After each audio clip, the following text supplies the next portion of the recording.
So in here we have 2 vials. It says to take one of these vials, pour it into the spray bottle, and then fill the spray bottle with water. Now that it's filled with water, we're ready to spray. There's a little top part here. You move to the spray side and just spray my dry hair. Oh, it's kind of like a continuous mister.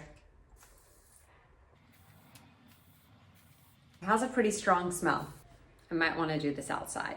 Okay, doing it outside for me was a good idea.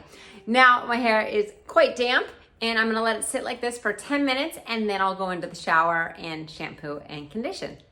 Out of the shower, my hair is now towel dried and let's go ahead and style it.